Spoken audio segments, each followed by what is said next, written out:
오늘 저는 피난처 되신 하나님이라는 제목으로 은혜 나누겠습니다. 우리 옆사람과 인사합니다.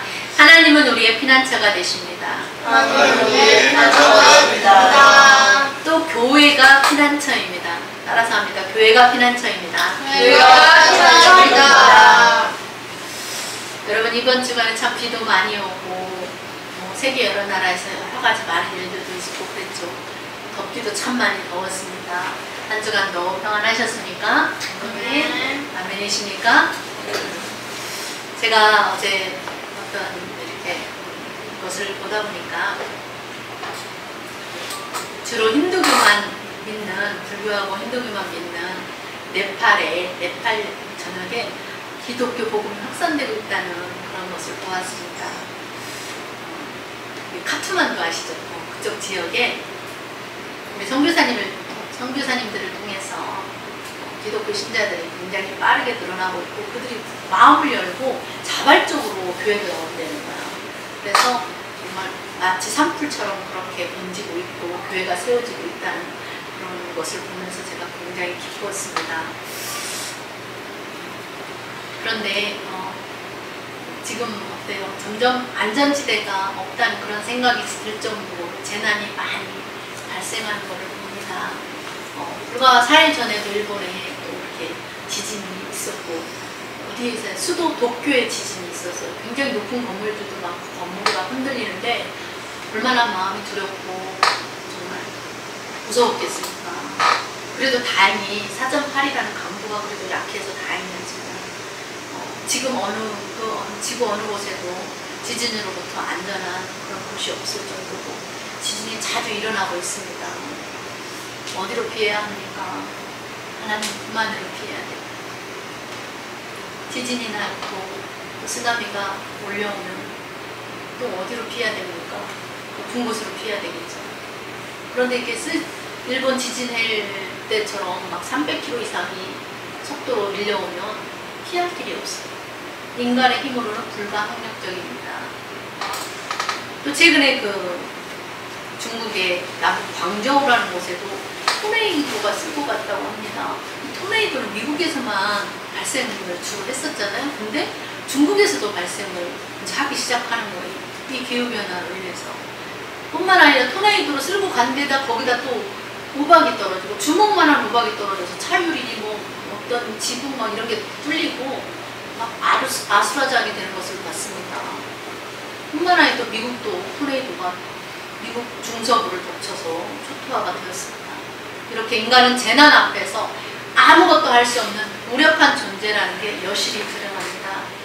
우리가 경험하지 않아서 그렇지 그 두려움과 공포가 얼마나 크고 또 모든 것을 다 재산을 다 잃어버리고 가족을 잃어버렸을 때 얼마나 낙심이 크겠습니까? 시편 78편에 보니까 하나님이 택한 이스라엘 백성들을 애굽에서 죽노릇한 데서 구원하여 내셨죠. 하나님이 하나님 홍해를 가르시고 그 마른 땅을 건너가는 것처럼 그 홍해를 건너가게 하시고 그 홍해를 건너간 그들에게 하늘에서 만나를 내려주셔서 하늘 양식으로 먹으시고 그들이 이제는 지겨워요 라고 이제 고기 먹고 싶어요 할 때 메추라기를 먹으시는 하나님. 그럼에도 불구하고 에브라임 지파들은 하나님을 믿지 않았다고 말합니다. 구원의 하나님을 의지하지 않았다고 성경은 말합니다. 그래서 하나님이 그들에게 진노하셨지만 그들은 여전히 범죄하고 하나님이 행하신 기이한 일들을 믿지 않았어요. 그래서 요셉이 애굽에서 그렇게 큰 일을 행하고 왜 우리는 성경을 통해서 요셉 자손을 통하여서 뭔가 큰 일을 행할 줄 알았는데 갑자기 유다 지파로 넘어가는 걸 보잖아요. 이 요셉의 형제, 이 에브라임 지파 사람들 요셉이 애굽에서 죽고 가나안으로 그의 시신을 메고 갔잖아요. 그러니까 이 에브라임 지파 사람들이 요셉의 신앙을 따라서 살았으면 이렇게 변질이 되지 않는데 요셉과 같은 그런 삶을 살지 않았어요. 하나님을 늘 믿지 않고 의지하지도 않고 여전히 불평불만하고 그래서 성경은 말합니다. 에브라임 지파 사람들은 하나님을 향하는 마음에 정함이 없었다. 그리고 그들의 언약을 성실하게 이행하지 않았다. 그러나 오직 우리 하나님은 긍휼하심으로 그들의 죄악을, 그럼에도 불구하고 그들의 죄악을 덮어주셔서 멸망시키지 않으시고 그의 진노를 여러 번 진노하려다가 참으시고 또 참으시고 진노에서 여러 번 돌이키셨다고. 하나님이 불을 쏟으실 수도 그들에게 쏟을 수 있었지만 그럼에도 불구하고 하나님의 그 모든 분을 그들에게 다 쏟지 않았다라고 그렇게 말씀합니다. 왜냐하면 그들이 육체이고 다시는 돌아오지 못하는 바람임을 기억하였기 때문이다라고 그렇게 말합니다. 그들은 한 번도 아니고 여러 번 하나님에게 반항하고 하나님을 슬프시게 하고 뿐만 아니라 하나님을 시험하며 이스라엘의 거룩하신 일을 노엽게 했습니다. 이렇게 에브라임 지파 사람들은 그의 권능의 손을 기억하지 아니하고 얼마나 놀라운 사건이에요, 이 출애굽 사건이. 근데 그 권능의 손으로 이끌어내신 그것을 기억하지 않았다는 거예요. 우리 같았으면 그 놀라운 사건을 보면 안 믿을 사람이 어디 있을까 싶잖아요. 그럼에도 불구하고 그 놀라운 하나님의 기적을 보았음에도 믿지 않고 기억하지도 않고 대적에게서 그들을 애굽에서 구원해 내신 그 날도 기억하지 않았다고 그렇게 말합니다. 어떻게 기억하지 않을 수가 있어요. 그래서 하나님이 그들에게 보여주기 위해서 애굽에서 10가지 재앙을 내렸다는 거예요. 그의 표적들을 나타내시고 소환들에서는 그의 징표들을 나타냈다고 말합니다. 하나님께서 애굽에서 행하신 그 10가지 재앙, 그들의 강과 시내를 피로 변하여 물을 마실 수 없게 하셨고 쇠파리 떼들을 보내서 그들을 울게 하시고 개구리를 보내서 패하게 하시고 토산물을 닭 황충에게 다 주어서 먹게 하시고 그들이 수고한 것을 메뚜기 떼에게 주시고 그들의 포도나무는 우박으로 뽕나무는 서리로 다 죽게 했습니다.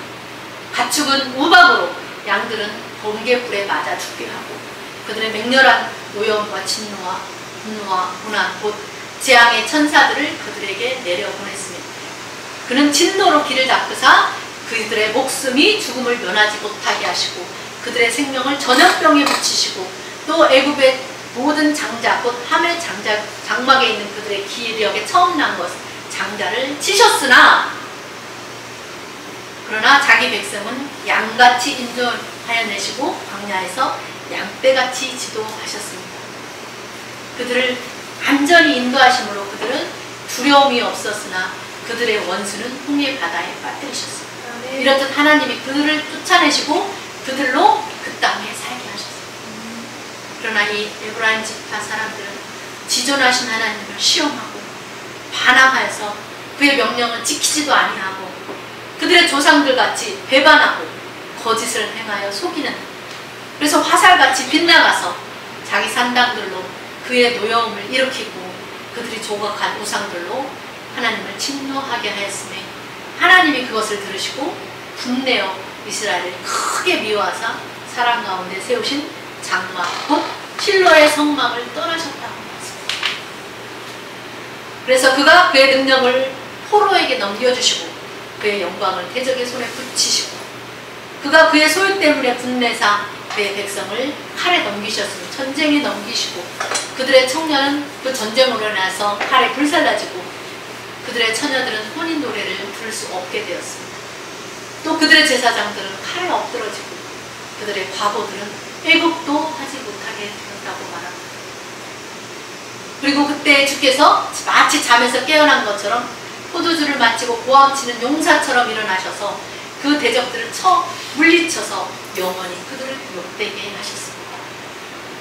또 하나님은 요셉의 장막을 버리시고 에브라임 지파를 택하지 아니하시고 오직 유다 지파와 그가 사랑하시는 시온산을 택하시며 그의 성소를 땅의 높음같이 영원히 두신 땅같이 지으셨다고 그렇게 최근 기자가 노래합니다. 그리고 하나님은 그의 종 다윗을 택하여서 그를 양의 우리에서 이끌어내셔서 그의 백성, 그의 소유 이스라엘을 기르게 하였더니 그 다윗 왕이 자기 마음의 완전함으로 그의 백성들을 기르고 그의 손의 능숙함으로 그들을 지도하는 그런 왕이 되었다고 그렇게 가르쳐주고 있습니다. 에브라임 지파는 지존하신 그 하나님의 택함을 받을 수 있는 기회가 있었음에도 불구하고 그 기회를 잃어버리고 말았어요. 구원의 하나님을 경험하고도 그것을 믿지 않고 하나님을 피난처로 삼지 않고 도리어 우상을 섬기고 하나님의 분노를 산 에브라임 지파처럼 우리가 그렇게 살지 않기를 바랍니다. 오늘 말씀은 지존자의 은밀한 곳에 거주하며 전능자의 그늘 아래 사는 자여서요. 여러분, 지존하신 하나님의 품에 거주하며 전능자의 그 돌보심을 받고 산다는 것은 얼마나 큰 은혜인지 모릅니다. 지금은 잘 모를 거예요. 잘 느껴지지 않잖아요. 그러나 그날에는 알 거예요. 여러분, 우리가 뭐라고 그렇잖아요. 뭐 세상 사람들보다 우리가 뭐 더 잘난 게 있나요? 가진 게 더 많아요? 더 똑똑해요? 그렇지 않아요. 정말 가장 작고 미천한 자들을 통하여서 지혜로운 자들을 하나님께서 부끄럽게 하신다고 그랬잖아요. 단지 우리가 그 하나님을 믿었다는 이유로 우리가 하나님의 그 놀라운 은혜와 사랑 안에 사는 것이잖아요.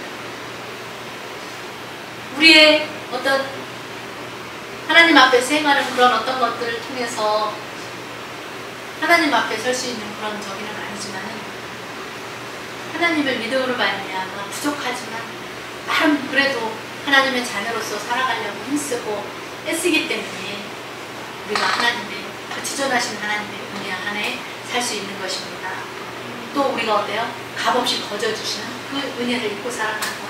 이 은혜를 돈으로 주고 사서 우리가 하나님의 구원을 받는다면 우리는 우리에게는 어떤 희망이 없죠. 그러나 하나님의 은혜는 모든 사람에게 차별 없이 주시는 은혜입니다. 그러니까 얼마나 감사해요. 시편 기자는 우리의 피난처 되신 하나님은 지존자라고 이렇게 선포합니다. 이 피난처라는 것은 위험으로부터 몸을 안전하게 숨길 수 있는 그런 안전한 처소를 말하고 재난을 피해서 안전한 곳으로 옮긴 그런 곳을 피난처라고 하기도 합니다. 또 전쟁과 관련해서는 아주 견고하고 안전한 요새를 말해요. 마치 페트라 같은 그런 곳이죠. 또 혹은 적국으로부터 보호해줄 동맹국을 가리키기도 하고 좁은 의미로는 비나 바람을 피할 수 있는 동굴을 가리켜서 피난처라고 그렇게 말합니다. 예를 들어서 어떤 사람이 자기가 죽음의 위협을 느꼈어요. 자기가 죽음의 위협을 느낄 때에 이런 사람은 제일 먼저 누구를 찾을까요? 아마도 이 사람은 자기가 살기 위해서 자기 주변에 있는 모든 사람들을 둘러보는 거예요. 내 주변에 있는 사람 중에 제일 높은 지위에 있는 사람을 찾겠죠. 검사나 뭐 판사나 더 높게는 대통령, 이렇게 대통령이면 더 좋겠죠. 각 나라의 대통령은 각 나라 사람들은 대통령을 뽑아서 가장 높은 지위에 앉힙니다. 그러나 대통령도 가난하고 힘없는 자를 우선적으로 돕지 않는 경우가 더 많습니다. 많은 나라 대통령이 부정부패로 가난한 사람들이 더 힘들게 살아가는 경우도 많죠. 이렇게 높은 지위에 있는 대통령이라도 그분이 나의 안전한 피난처가 되어주지를 못합니다. 세상의 대통령은 그에게 피하는 모든 사람의 피난처가 되어줄 수 없습니다. 사람을 세운 왕은 줄도 없고 백도 없는 가난하고 소외된 자들의 피난처 역할을 해줄 수가 없어요. 세상에 세운 왕은 아주 극소수의 사람들에게만 피난처 역할을 해주겠죠. 그러나 우리가 믿는 하나님은 가장 높은 지존자이십니다. 우리가 믿는 하나님은 그 무엇과도 비교할 수 없는 숭고하고 탁월하신 분이에요. 그래서 우리가 죽음과 질병과 걱정과 근심과 고통과 이 재난의 위험으로부터 피난처로 삼을 수 있는 것입니다.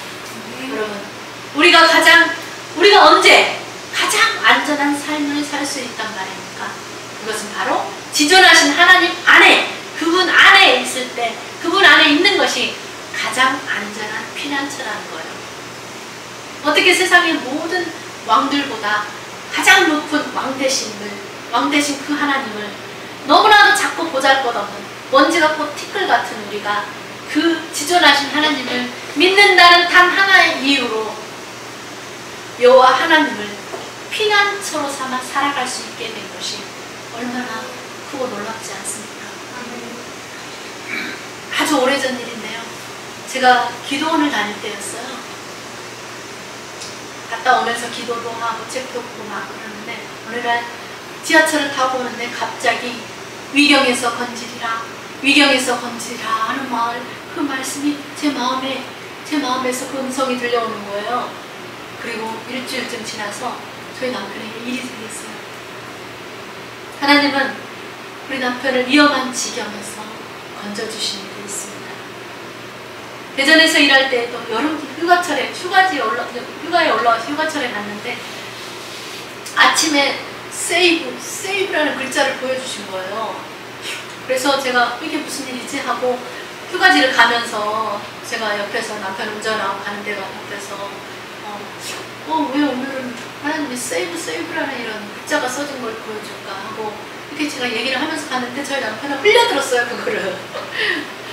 그리고 휴가전에서 갑자기 남편이 한 통의 전화를 받았는데 갑자기 분위기가 싸해졌어요. 분위기가 이상하게 돌아갔어요. 우리 태연이 오빠는 알고 모두가 다 불안감에 우리 가족 모두가 극도로 조심하고 말도 제대로 하기 힘들었어요. 그러나 일이 다행히도 잘 풀렸어요. 제가 자세한 내용은 다 설명할 수 없지만. 그리고 나서 하나님이 저에게 세이브 감사 헌금을 드려라 그렇게 말씀하시더라고요. 정말 우리 사모님의 직업하고 전혀 다른 곳으로 발령이 날 뻔했었던 일이거든요. 이거는 한 번도 있지 않은 일이었었어요. 그 회사에서 있을 수 없는 일이 일어날 뻔했는데 하나님은 그 가운데서 세이브 구원해 주셨습니다. 이렇듯 하나님 우리의 환난 날의 피난처가 되시는 지존하신 여호와 하나님께 감사와 영광을 돌립시다. Thank you, Jesus. 주님을 찬양합니다. 2절에 보면 시인은 말합니다. 나는 여호와를 향하여 말하기를 그는 나의 피난처요 나의 요새요 나의 의뢰하는 하나님이라 하리니 그 이유가 뭐냐? 그가 너를 새 사냥꾼의 올무에서와 심한 전염병에서 건지실 것이기 때문이라고. 그가 너를 그의 깃으로 덮어주시리니 내가 그의 날개 아래 피하리로다. 그의 진실함은 방패와 손방패가 되시나니. 제가 이 방패와 손방패가 된다는 말씀 되게 좋아해요. 하나님은 손방패로 어떤 어려움이 있을 때 막아주세요. 하나님 손이 얼마나 크실까요? 여러분, 그냥 우리가 생각하는 그런 작은 방패가 아니에요. 너는 밤에 찾아오는 공포와 낮에 날아드는 화살과 어려울 때 퍼지는 전염병과 밝을 때 닥쳐오는 재앙을 두려워하지 아니하리로다. 너의 왼쪽에서 1000명이 너의 오른쪽에서 10,000명이 엎드려진다고 할지라도 이 재앙이 너에게 가까이 하지 못하리로다. 아멘. 오직 너는 똑똑히 보리니 악인들의 몸을 내가 보리로다. 따라합니다. 여호와는 나의 피난처요 여호와는 나의 피난처요 나의 요새요 나의 요새요 내가 의뢰하는 하나님이십니다. 내가 의뢰하는 하나님이십니다. 지존하신 여호와는 나를 새 사냥꾼의 올무에서와 심한 전염병에서 건지실 것입니다. 지존하신 여호와가 나를 그의 깃으로 덮으시리니 그의 날개 아래에 피합니다. 주의 진실함은 방패와 손방패가 되십니다. 그러므로 밤에 찾아오는 공포와 낮에 날아드는 화살과 어려울 때 퍼지는 전염병과 밝을 때 닥쳐오는 재앙을 두려워하지 않습니다. 1000명이 나의 왼쪽에서 엎드러지고 10,000명이 나의 오른쪽에서 엎드러진다 할지라도 가까워진다 할지라도 이 재앙은 내게 가까이 하지 못합니다. 가까이 하지 못합니다. 아멘. 아멘. 여러분들이 이 시편 말씀을 붙잡고 이런 식으로 자꾸 입으로 소리내서 선포를 해야 됩니다. 그럼 그렇게 되는 거예요. 여러분, 하나님의 말씀은 살았고 운동력 있다고 그랬잖아요. 여러분, 하나님의 말씀, 이 말씀 성경책에 그냥 가두어 놓지 마세요. 여러분, 삶 가운데 풀어놓아 다니게 하여. 그건 풀어놓아 다니게 하는 거예요. 입으로 말을 자꾸 해야 된다는 거예요. 저도 이걸 성령님이 깨우쳐 주셔서 알았어요. 풀어놓아 다니게 해라. 여러분이 어떤 하나님 주신 비전, 꿈 이런 것들이 있으면 자꾸 말을 해요. 요셉처럼 풀어놓아 다니게 하면 그 말이 살아서 역사하는 거예요. 일을 하는 거예요. 그래서 여러분의 입에서 낸 그 말씀이 그대로 이루어지는 것을 경험하시기 바랍니다. 9절 보세요. 내가 말하기를 여호와는 나의 피난처시라 하고 지존자를 너의 거처로 삼았으므로 그렇게 살면 결과가 어떻게 될지에서 말해줍니다. 10절 보세요. 여호와를 피난처로 지존자를 거처로 삼는 사람, 하나님과 함께 하기로 한 사람에게는 화가 미치지 못한다. 여러분, 내가 나의 삶에 어떤 화가 미친 것은 하나님과 온전하게 화합하지 않아서 그래요. 문제가 내게 있는 거예요. 하나님은 아무 문제가 없어요. 왜? 완전하신 분이기 때문에. 문제는 다 나에게 있는데, 우리에게 있는데 하나님을 원망하면 안 되는 것입니다. 또 재앙이 내 집 장막에 가까이 오지 못하고 그가 너를 위해서 천사들을 명령하서 너의 모든 길에서 너를 지키게 하심이라.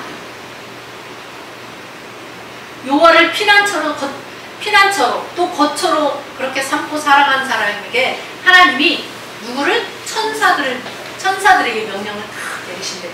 하나님 나를 위해서 천사들에게 명령을 내려주시면 얼마나 좋아. 우리가 뭘 했다고. 그쵸?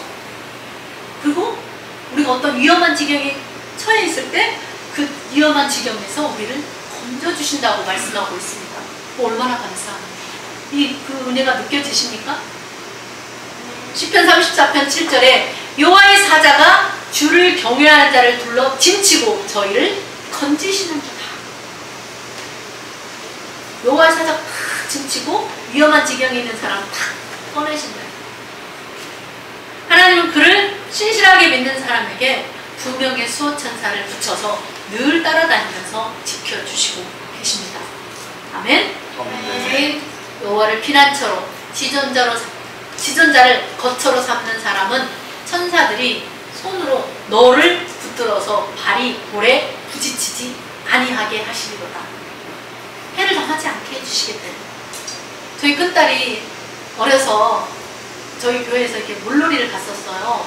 근데 막 이렇게 물이 출렁출렁한데 밑에 아래쪽에 이렇게 좀 약간 이렇게 턱이 있었어요, 높게. 근데 거기서 공놀이를 막 서로 팽팽머리 주고받고 던지고 하다 공부하는다고 하다 뒤로 떨어져 버린 거예요. 근데 어떻게 됐을까요? 머리털끝 하나도 상하지 않게 해서 거기는 엄청 큰 바위들이 많이 있었어요. 그런데 그것을 통해서 정말 하나님이 지켜주셨구나. 정말 아찔한 상황이죠. 그리고 거기 바위들이 있는 거거든요. 정말 죽을 뻔한 그런 상황 가운데서 발에 돌에 부딪히지 않고 우리 하나님께서 여호와를 경외하는 자들을 둘러 짐지고 천사들을 통해서 땅에 발이 다 부딪히게 돌에 부딪히지 않게 하고 천사들이 받아준 거예요. 얼마나 감사합니까? 뿐만 아니라 23절에 보면 내게 사자와 독사를 밟을 수 있는 젊은 사자와 뱀을 발로 누르리로다 그래요. 저도 옛날에 막 힘들고 어려운 그런 삶을 살 때에 분명히 뭔가 있어. 내가 이렇게 사는 데는 분명한 뭔가 이유가 있어라고 막 이렇게 악에게 대한 원수 마귀에 대한 의로운 분노가 올라온 적이 있습니다. 네, 그래서 내가 너를 가만두지 않을 거야. 발로 밟아버릴 거야. 짓이겨버릴 거야. 뭐 이런 생각을 했었어요. 그래서 그 원수 마귀와 싸워서 이기고 승리하고 오늘 그 자리에 서 있는 것입니다. 누가 이렇게 능력 있는 삶을 살 수 있는가? 그것은 바로 여호와를 피난처로 삼고 지전자를 거처로 삼는 자가 대적들이나 위험들을 물리치고 제거할 수 있다는 것입니다. 우리가 하나님을 가까이 하지 않고 지존자를 경외하지 않고 살면 원수마귀가 우리를 속으로 비웃겠죠. 그리고 여러 가지 방법으로 공격을 하고 나의 삶을 어렵게 만들고 여러 가지 재앙들을 갖다 주겠죠. 여러분들이 평화를 원하십니까? 여러분 삶 가운데 하나님의 은혜가 늘 넘치고 형통한 삶을 원하십니까? 그렇다면 지도자를 여러분들의 가정에 모시고 사는 은혜가 있기를 바랍니다. 14절에 하나님이 이렇게 일러주시죠. 그가 나를 사랑한즉 내가 그를 건지리라. 그가 내 이름을 안즉 내가 그를 높이리라. 하나님은 어떤 사람을요? 하나님을 사랑하는 사람을 재앙 가운데서 재난 가운데서 건져주십니다. 그리고 또 하나님의 이름을 아는 자를 높여주십니다. 네가 나를 모르는데 내가 너희를 어떻게 알겠느냐. 그런 노래가 있는 거죠. 네가 나를 알기를 원하지 않는데 나도 너에게 관심 없어. 그런 거예요.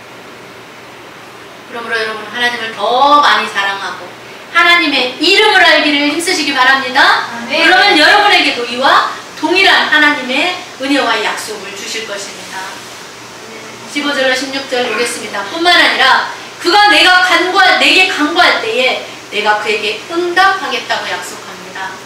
여러분 하나님은 아무나의 기도를 들으시고 응답하시는 분이 아니에요. 그를 믿는 그의 자녀들의 기도를 들으시고 응답하고 그의 자녀일지라도 하나님의 뜻대로 순종하고 살아가는 것.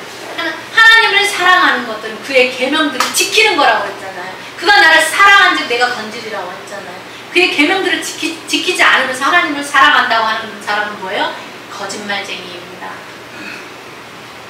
우리 하나님을 알고 하나님을 사랑하는 자의 기도에 응답하시겠다고 말씀하세요. 또한 그들이 환난을 당할 때에 내가 그와 함께하여 그를 건지고 영화롭게 해주겠다고 약속합니다. 자녀가 평안할 때에도 환난할 때에도 언제나 함께하시는 하나님이세요. 하나님을 사랑하고 그 이름을 아는 자를 영화롭게 한다는 것은 하나님께서 그 사람을 마치 친구처럼 대해주시겠다는 거예요. 하나님이 어때요? 모세와 대화할 때 마치 친구와 대화할 때처럼 그렇게 대화했다고 그랬잖아요. 친밀한 관계를 지속하겠다는 그런 말씀입니다. 여러분 지존하신 하나님이 내 친구가 된다. 이것보다 더 큰 영광이 어디 있어요? 대통령이 나의 친구다. 그럼 그 백에 내 친구가 누군 줄 알아? 대통령이야. 이러네. 우리의 친구가 누군지 아세요? 지존하신 하나님, 높으신 하나님. 그 하나님이 그렇게 살면 장수의 복도 주시고 만족하게 해주시고 하나님의 구원을 그에게 보여주시겠다고 약속하셨어요. 너가 그렇게 살면 네가 어떤 문제를 만날지라도 너를 그 지태로운 지경에서 건져내고 위경에서 건져내고 구원해내겠다, 세이브하겠다 라고 약속하셨어요. 여러분 기대하세요. 여러분 지존하신 영혼을 믿고 살잖아. 왜 기대하지 않아요? 늘 기대를 갖고 기대감을 갖고 사세요. 사랑하는 연인들이 매번 만날 때마다 기대감을 갖고 만나는 것처럼 우리가 하나님을 만날 때 그런 기대감을 갖고 살아야 돼요. 하나님이 내 삶 속에서 어떻게 역사하시는지, 그분이 어떻게 살아계셔서 역사하시는지, 어떻게 나의 모든 그런 여러 가지 재앙과 환난 가운데 나를 어떻게 구원하여 주시고 건져내시는 하나님인지 기대하세요. 나의 이 문제를 하나님 앞에 드렸을 때에 하나님께서 이 문제를 어떻게 해결해 주시는지 기도하고 기도하시기 바랍니다. 그러면 하나님은 멋지게 일을 행하실 것입니다. 그래서 저는 멋진 하나님을 찬양합니다. 우리 하나님의 별명이 멋진 하나님이에요. 언제나 무슨 일을 행하면 너무 멋지게 그 일을 행해 주시는 거예요. 그래서 멋진 하나님을 찬양합니다. 땡큐 지저스를 연발을 하는 것입니다. 여러분 우리 하나님은 우리가 하나님을 사랑하기를 원하세요. 여호와 이름을 알기를 원하시고 기도하며 살기를 원하시고 그렇게 살면 앞으로 살아가면서 당하게 되는 여러 가지 무수한 여러 가지 어떤 음경들로부터 구원해 주실 뿐만 아니라 죽음으로써 개인의 종말이 와도 영원히 하나님의 나라로 인도해 주시고 하나님과 영원토록 교제케 해 주시겠다고 약속하십니다. 아멘. 시편 18편 30절에 하나님의 도는 완전하고 여호와의 말씀은 정리하니 저는 자기에게 피하는 모든 자에게 방패시로다 했습니다. 여러분 지금 보세요. 온 세상에 안전한 곳이 없습니다. 그러면 어떻게 해야 됩니까? 우리가 언제 안전합니까? 그것은 바로 지존하신 여호와 하나님 안에 있을 때에 안전합니다. 그분을 피난처로 삼아 살아갈 때 우리는 안전할 수가 있습니다. 그러므로 여러분, 하나님을 대적하고 하나님을 믿지 않았던 그 에브라임 지파처럼 살지 말고 하나님 말씀대로 순종하며 따라 살았던 유다 지파처럼 하나님을 피난처로 삼아 살아가는 은혜가 있기를 바랍니다. 아멘. 피난처 대신 하나님 안에 거하는 은혜가 있기를 바랍니다. 때로 힘들고 어려워도 인내하며 하나님을 피난처로 삼고 또 하나님을 떠나지 말고 늘 그분과 동행함으로 주의 은혜가 풍성한 삶을 살기를 주님의 이름으로 축원합니다. 아멘. 네, 말씀 생각하면서